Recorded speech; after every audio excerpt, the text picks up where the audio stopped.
Let us begin. Ladies and gentlemen, Final Fantasy XII, the Zodiac Age. Need I say more? Let us just get into it. It's 8 sessions, 72 plus 72 to story, plus 7 to gameplay. I don't got a lot of time today, and this is due tomorrow, so here we go. Oh, starting with the story. Triple positive for visual storytelling. Milling, excellent consequence storytelling, which I gave 2 positives for. I gave it plus to the brickwork. Not the greatest brickwork I've ever seen, but definitely some good brickwork. Good sprite work. Not the greatest sprite work ever. There's some wonkiness with it, but still good all the same. 2 positives to doodad usage, as there are doodads all over the environments everywhere in this game. I gave the animations a triple positive, the camera work a triple positive, the storyboarding a triple positive, and the story sequencing a triple positive. This game's got a lot of good presentation, is the TLDR of that, right? I do like how the camera moves and weaves and all that. The animations are actually really good when you get to the actual cutscenes with the way the characters move and everything. And the way that the storyboarding happens is very good, as well as the story sequencing, as the events kind of flow into one another. So I gave 2 Babylon 5 effect positives, as there is a lot of really good stuff that has changed when you know everything. There's some good foreshadowing. I love the localization. This and Final Fantasy Tactics have some of my favorite localizations, mostly because of the Old English dialect. It just really works when you're trying to go for like a medieval setting. Of course, you gotta do it well, and I think this does it well. Speaking of dialect, the voice acting. This is arguably the best voice acting in the whole series, and as such, it gets a triple positive. Multiple good voice actors, all doing superb jobs. Oops, right? So, speaking of which, good voice direction and good music direction for a lot of the scenes. I also like the dialogue in this game. I find it is sharp, witty, and well written. I would argue it's some of the best dialogue I've seen in the series, save for the War of the Lions versions of Final Fantasy Tactics. So there's FFT coming into play again. So yeah, I hope I said Tactics and not 10. But anyways, I also gave the writing a positive. I gave tone, theme, banter all positives. I gave a triple positive to the world building. I gave a positive for Lindblom effect. Lived in world, what can I say? 2 positives to the gameplay story integration. 2 positives to the pacing of the story. The hunts provide excellent background lore. And that's all of the presentation positives. Quite a few, 46. That's the most we've had in a while. Well, you know. And now you know why I like Trails so much, because it reminds me of FF12. Let's get into some characters. Bosch. I like him in his arc. Not much for me to say there. Vayne. I love him as a villain. He is actually one of my favorite villains in the series. And I mean that sincerely. He is excellent as a villain. In fact, I'd have to actually think about if he is my favorite villain or not. I want to say... honestly, I want to say a Sephiroth... if we're talking specifically just in the main game and ignoring everything else, then yeah, Vayne is my favorite. But I have a fondness for Golbez, and I have a fondness for Sephiroth. There's some interesting villains in the series. They're just not all winners. Let's looking at you two, Seymour and Bartandalus. Seymour we've talked about, Bartandalus we'll get to. I like old Dallin. I'm sure not very many people would give him a positive, but I did, because I like his character. Von Ratsbane. I just loved him. I love my kooky old man characters, okay? Try to act like you didn't see this coming. Balthier is a triple positive, smart, cunning, and very observant. The Han Solo inspiration may be on his sleeve, but well done is still well done. I like Fran. And apparently I had a typo. Typo input I twice. Right, I feel like she is a great compliment to Balthier. So, there it is. And my stream summary has appeared.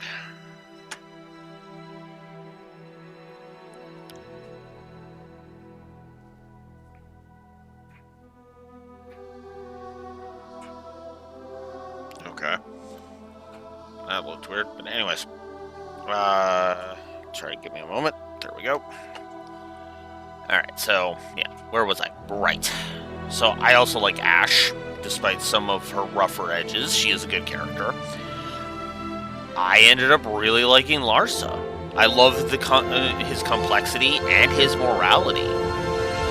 So, yeah, triple positive for Larsa. Alright, I will admit I didn't think much about Gabranth at first, but I do like him as a villain. So, I ended up liking him as a villain. I also like Sid, as I find him to be wonderfully hammy in his insanity. He actually reminds me of Anguis, the scientist dude from Devil May Cry 4. That is, and well, that might sound like, you know, an insult. No, actually, that's a positive in my opinion.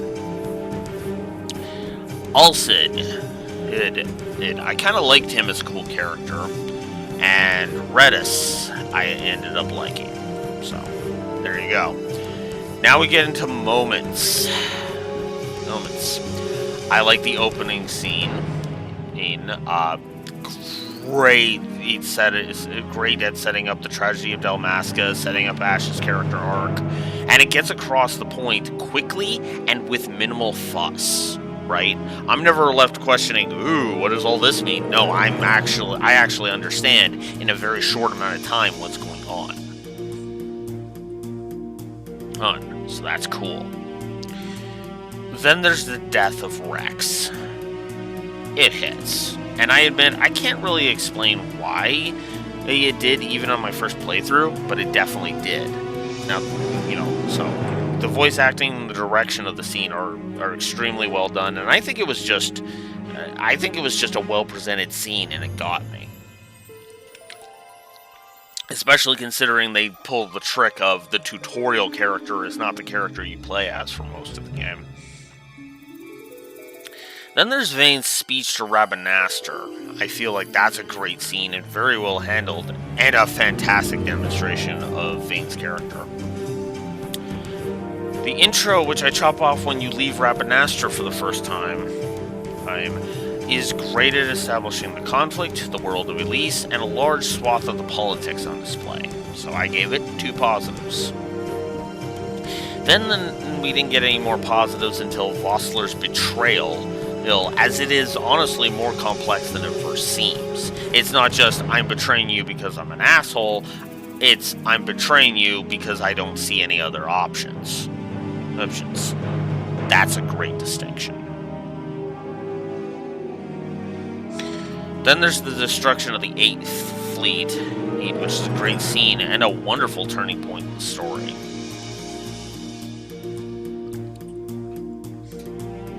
Then there's Vane's coup, which is a great scene and speaks volumes to the characters of both Vane and Gabranth. So I love that. Then I gave a full 3 positives to Balthier opening up about his past to Ash. The revelations are awesome, Balthier's regret speaks volumes to his character, and it gives a great peek into Ash's character as well. So, there you go. Arcades I gave a positive as a story beat. The whole confrontation with Gabranth is excellent and a great conclusion to Ash's character arc. The whole confrontation with Sid, this is at just before the Sid boss fight. The whole confrontation with Sid is an excellent and great showcase. Of his character. Redis' sacrifice, I thought it was a good end for his character. I love the attack of the fortress, the Sky Fortress Bahamut. I am not calling it Bahamut. I am calling it Bahamut. And it's an awesome and exciting scene. Love it. I also love the trick Vaughn plays on Ondor, or to get him to trust the party with stopping Vayne. The tell that it is a trick is even clever too. I've got the princess's back. That's not something Larsa would say. Beautiful touch. Beautiful touch.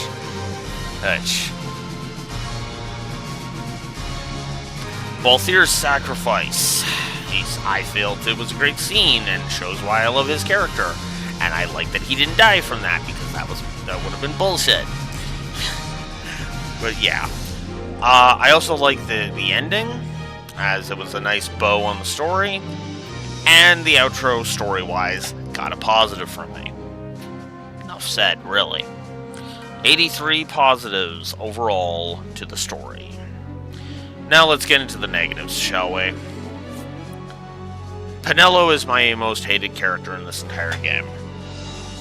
I know some people don't like Vaughn, and I get that. And some people think he's a great character. I think he's okay. He didn't get any positives from me.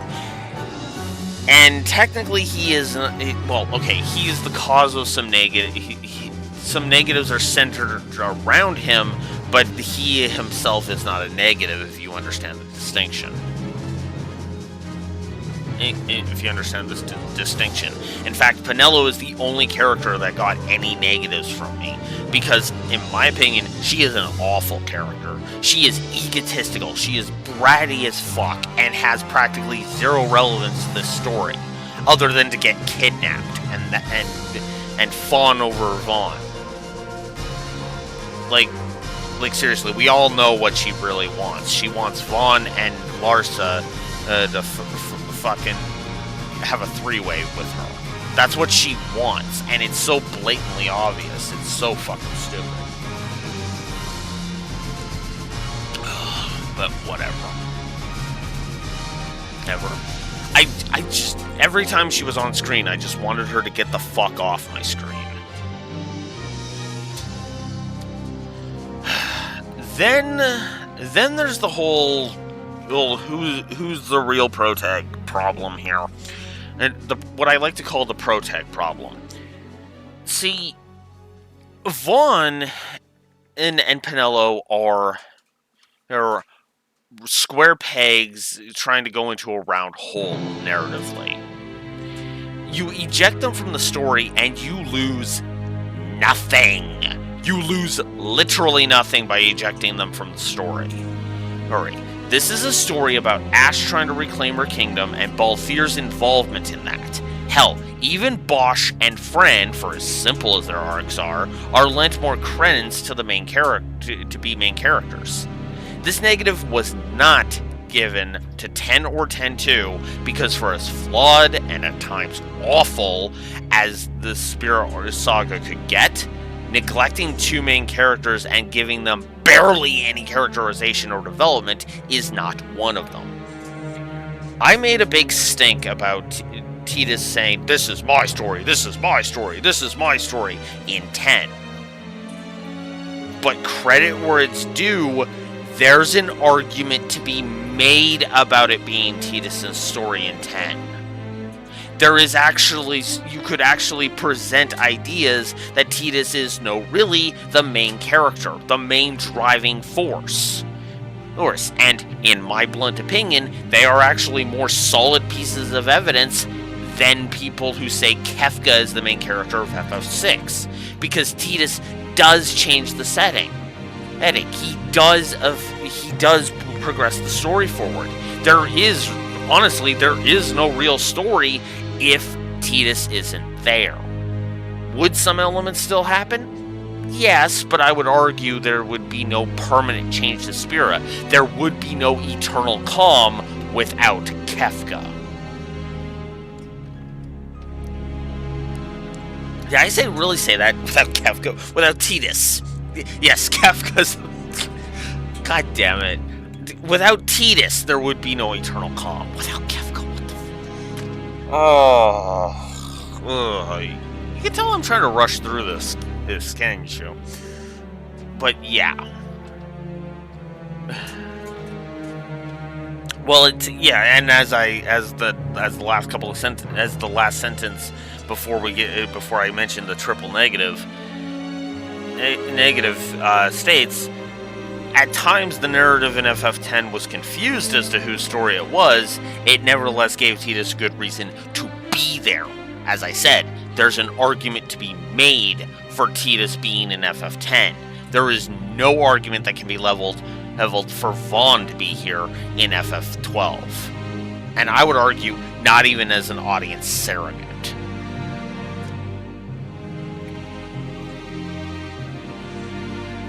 So triple negative for that. Then there's Vaughn asking Fran her age. I hate that scene.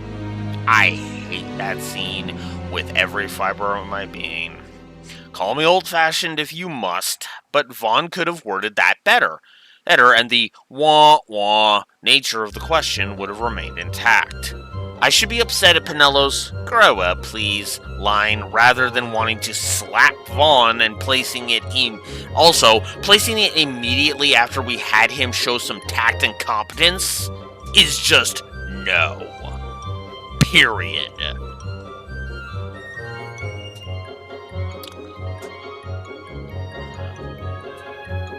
Then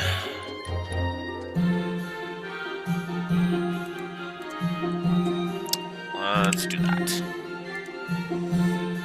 Then there's the Occurians, which just speaks volumes as to how little there is to complain about this story. Because the Occurians don't show up until way late in the story. But yeah, they come out of nowhere, they're generic as hell, and oh god, jeez. They are this massively big deal to the setting, and they aren't even characterized. Hell, even not even Vana is given anything. Which is just... what? They teased us with something that could have been interesting, and didn't, since the world building is...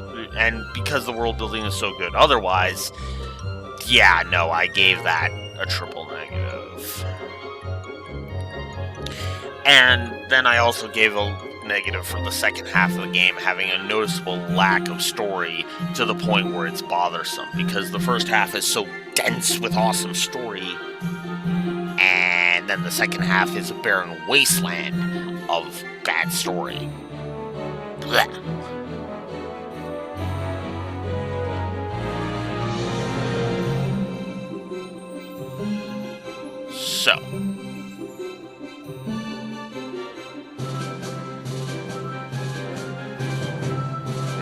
So now we move on to the gameplay, which ended with a +7. But we did have some positives, so let's get to that. Music. I mean, obviously, right? It's me, of course. Speaking of positives I give frequently, the log, which lets you reread dialogue. Right. Even if the voice dialogue has no such luxury. There is a log for specific dialogue, and that is worthy of note. There's some good tutorials. I do like the tutorial dungeon, which is the entire Rex thing. And I think there's some good tutorialization. I like the mini-map. I like the location map. The location map in specific was a full 3 positives because it really did kind of give you a lot of details. Right? It actually made me question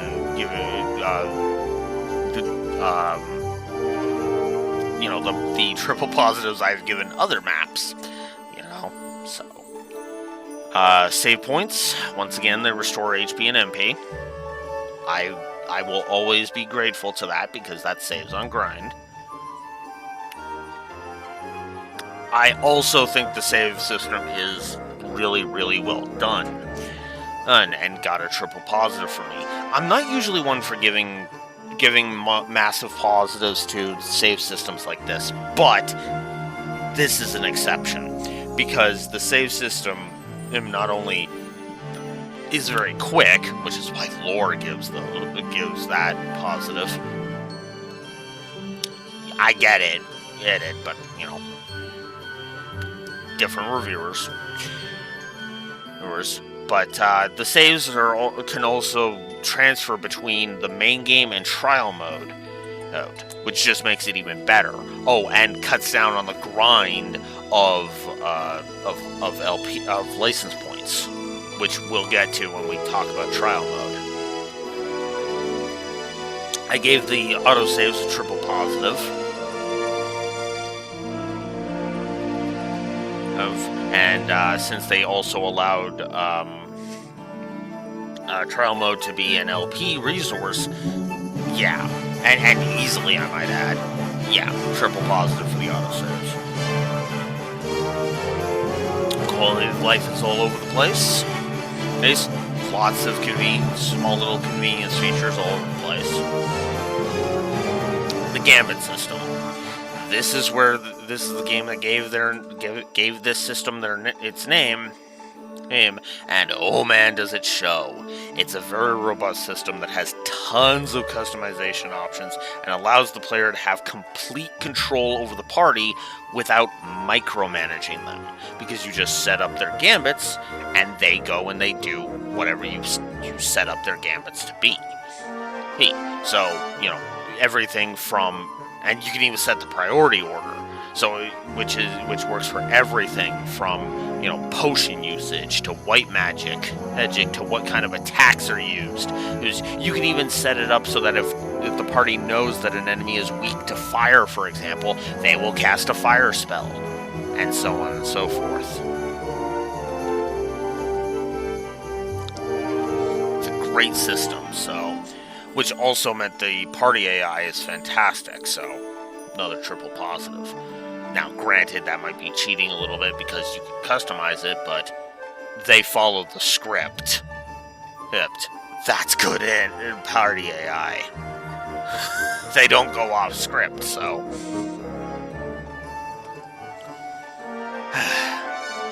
The abilities are good kit. I like the classes, so they got a positive for the entire Zodiac job system. I like the overworld design, and I gave it 2 positives. It's well thought out and has multiple benefits for going off the beaten path, like flat out skipping Elder Worm, for example.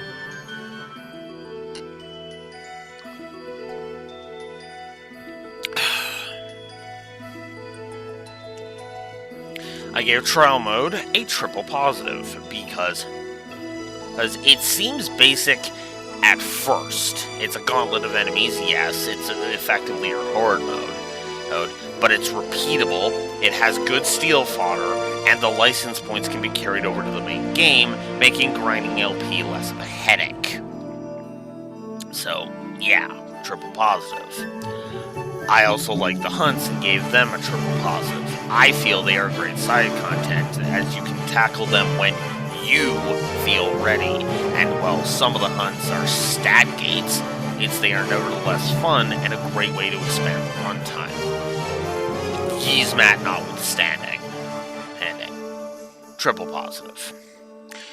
Good boss design, and there's the gameplay also got the double positive for the gameplay story integration. Need I say more?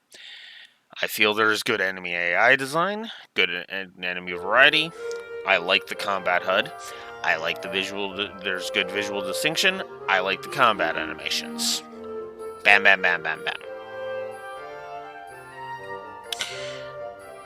I liked Firemane as a good first boss. Many might disagree, but I actually gave the intro a triple positive for. And as I said in the story, I chop it off when you leave Rabanastre for the first time. And I feel it introduces all of the mechanics very nicely. I know some people think it might be a little slow, but I don't. You know? Anyways. Alright. I do think there's some good boss design, but none of the bosses really impressed me. Except for a couple. And the exception, and one said exception is, of course, Gilgamesh. His first round is of course being a great exception to this. He fights fair, mostly anyways. The music, while not the best version of Big Bridge, as that will be, for me, that's always going to be the Pixel remaster. Is of FF5. It's nevertheless good. And the Genji gear, namely the gloves and the shield, are great items if you can steal them. Which you have to know specific thresholds you can steal them at. So, yeah. And then I looked up round 2 on YouTube and found out that yes, it's basically the same fight, but much harder, which is appropriate because he is 25 levels higher. So, yeah. Regardless, though, yeah, I gave the triple positive, even though I was just looking at footage on YouTube. Then there's the puzzle to open Gygas Gate 8, which I thought was kind of clever and well thought out. I also like the boss fights against Gabranth and Cid. It gave that little chunk of gameplay there a double positive. Which might as well be just a positive for Gabranth and a positive for Cid, now that I'm thinking about it, but shrug. I also liked fighting Vayne in his Novus form, despite some issues I had with it. I like the Undying as a final boss, and I like the concepts of New Game Plus and New Game Minus. Which is funny because New Game Plus is literally just play the game again, but your levels are all upped to level 90, which is kind of wow. I feel sorry for everything. Yeah.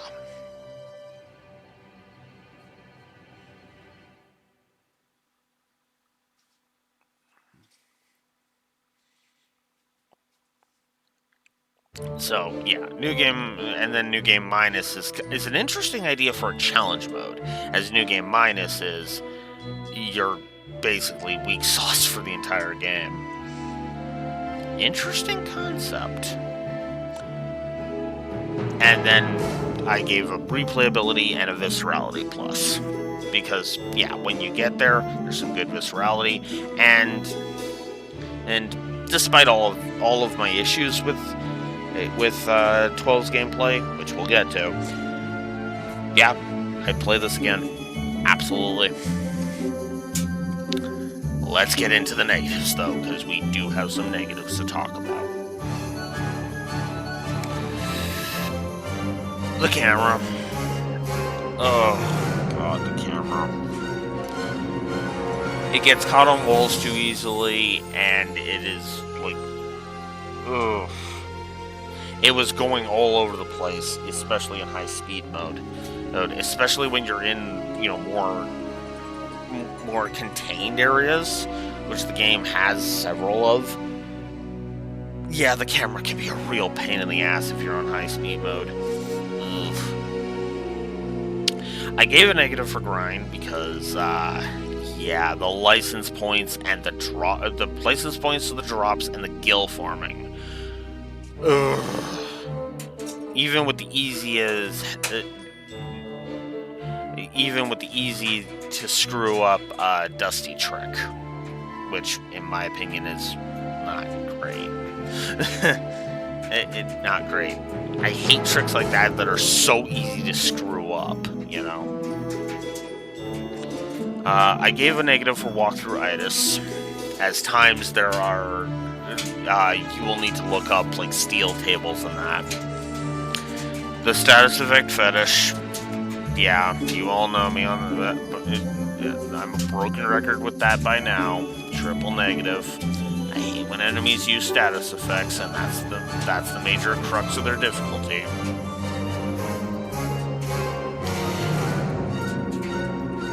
Then there's the traps.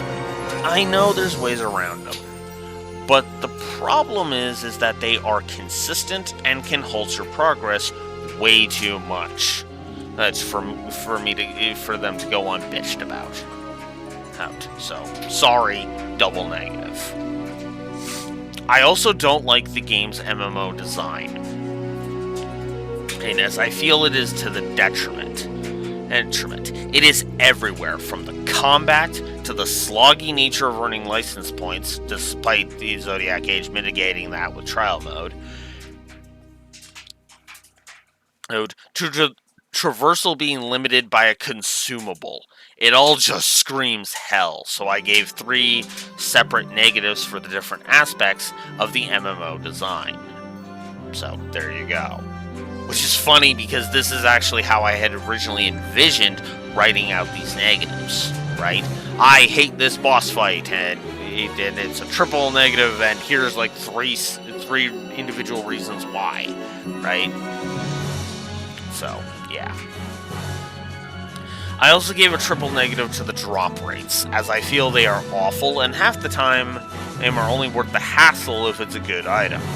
Or if you're slaying lots of trash, triple negative. I also hate the itemization in this game. Chests are almost never worth it, and it oftentimes will give you as worth it, and will oftentimes give you give you 200 or so gil, and sometimes will give you single-digit gil. And then other times it's like a potion, an antidote, and potions don't wear off, wear out their welcome at about the halfway point, and you can still gain nothing but a potion. That's dumb.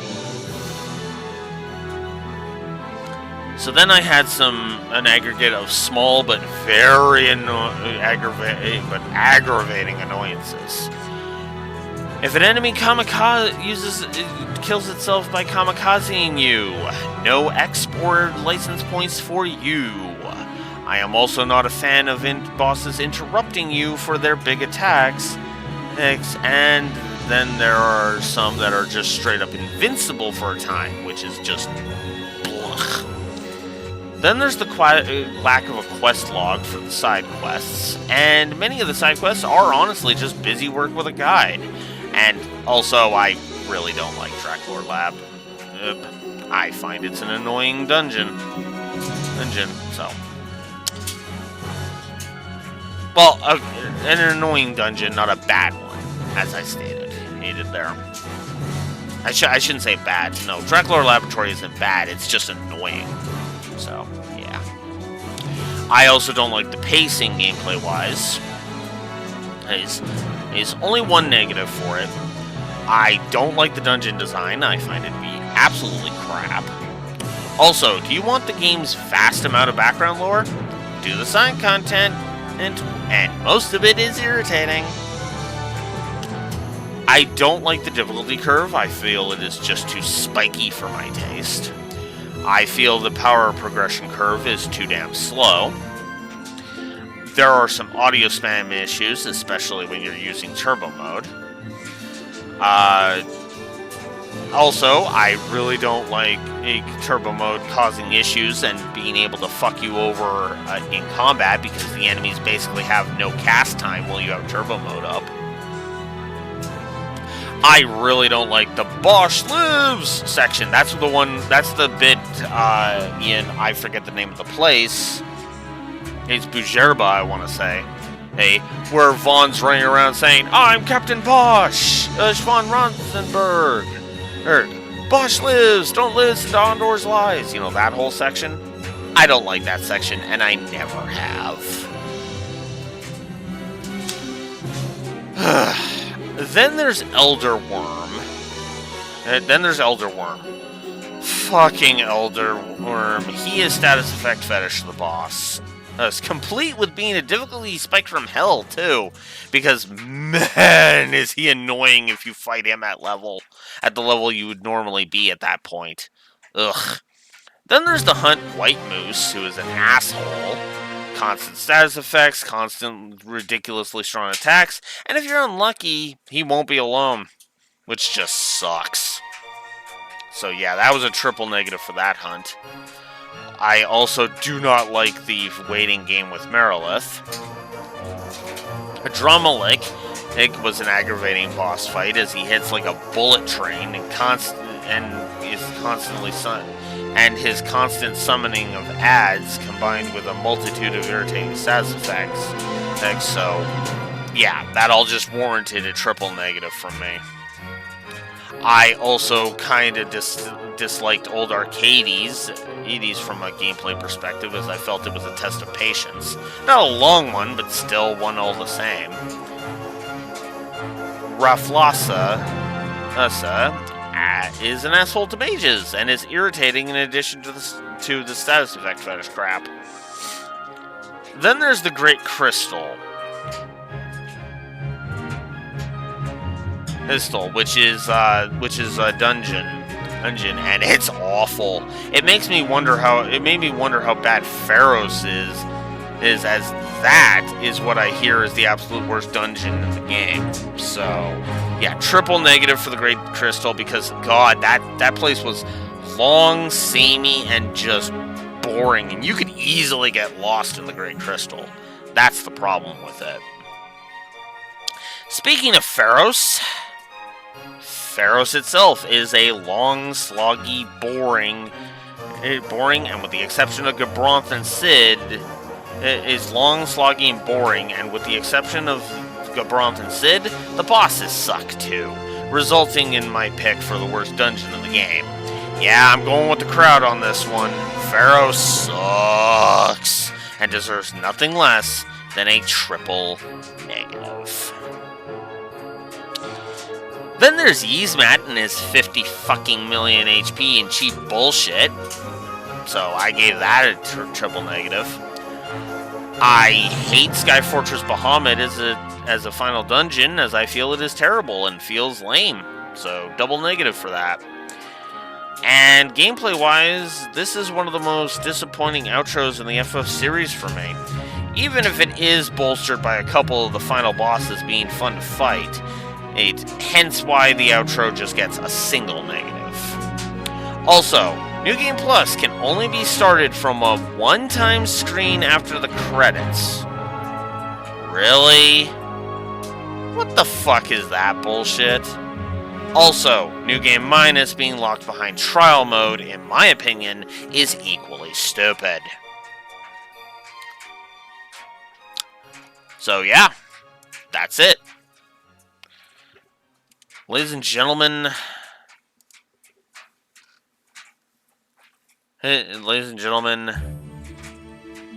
that's it.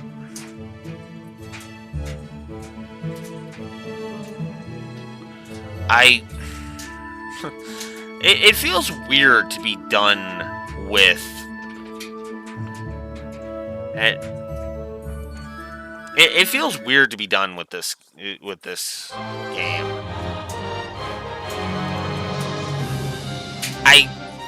I won't lie. I'm kind of weirded out. But that is it. Final Fantasy XII, ladies and gentlemen. It's a good game. I recommend it. there it is. The next game, however, is not going to be so positive, because the next game on our list is FF13, which, from my perspective, I'm actually one session away from being done with that fucking piece of shit. Yeah, spoiler alert, it's not going to be rated anywhere near as positively as this. But that's it for me. Until next time, Blue Wolf Alex of the Lore Walker signing out. Have a good one. Later.